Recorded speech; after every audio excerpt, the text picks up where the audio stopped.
here's what we're gonna do in this channel. We're gonna celebrate every single episode because, like I told you all in the last episode, yeah, Nyanjugu is not very good when it comes to committing to things. But so we're gonna celebrate every single episode, okay? That's what we're gonna do. Anyways, welcome back, guys. And so today, okay, so last time we looked at the story of Naaman being healed of leprosy from 2 Kings chapter 5 verses 1 to 14. So today we're actually gonna finish up that story. I think this second part is kind of less known. Yeah, so we're gonna focus on it. But a quick recap. What we talked about in the last story was how Naaman is this mighty warrior of Syria, but he has leprosy. They captured a girl from Israel. She suggests that he goes to Samaria to see Elisha.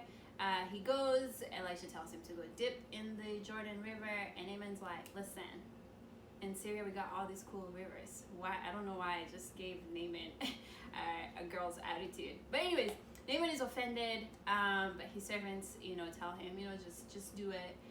So he goes and he's healed, and his skin becomes as smooth as a baby boy skin. That's what some versions say. Anyways, so yeah, so we're gonna pick up the story from right there. So today's story is from 2 Kings chapter 5, verse 15 to 27.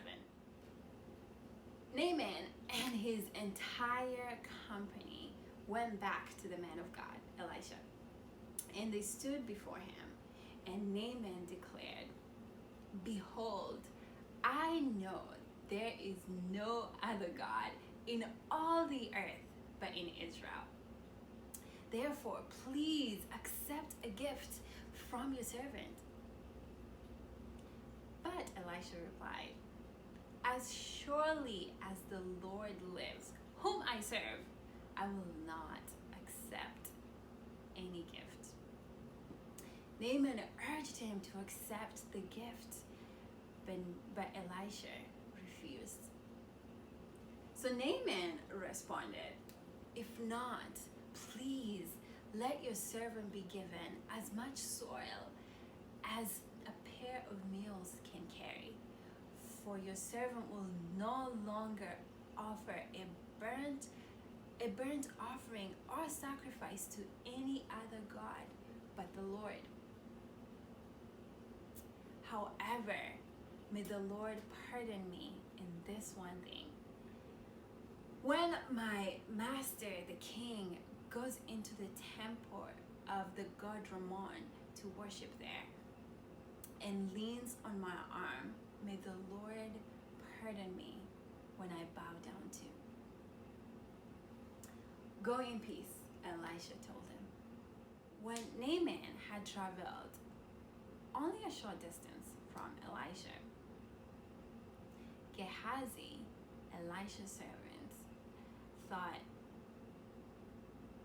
"My master has let Naaman the Syrian off lightly by not accepting from him what he brought.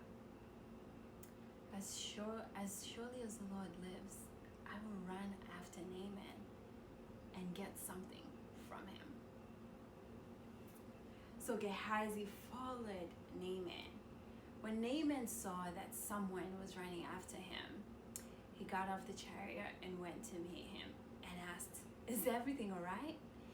"It's all right," Gehazi said, "but my master has sent me to tell you that 2 young prophets from the hill country of Ephraim have just arrived.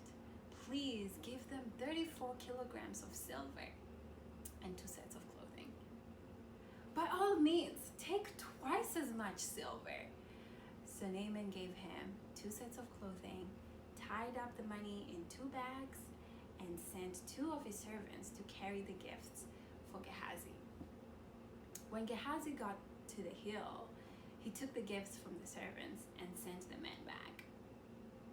And Gehazi took the gifts and hid them in his house. When he went in and stood before Elisha, Elisha asked, where have you been, Gehazi? And Gehazi replied, your servant didn't go anywhere.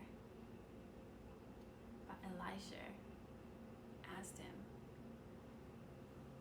don't you know that I was there in spirit when Naaman got off the chariot to meet you? Is this a time to receive money and clothing, olive groves and vineyards, sheep and cattle, male and female servants? Because you have done this, you and your descendants will suffer Naaman's leprosy forever. When Gehazi left the room, his body was full of leprosy and his skin was white as snow. Amen.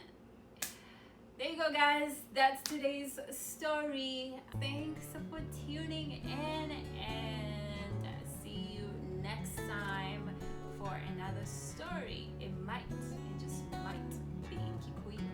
Yeah. All right, y'all. Peace.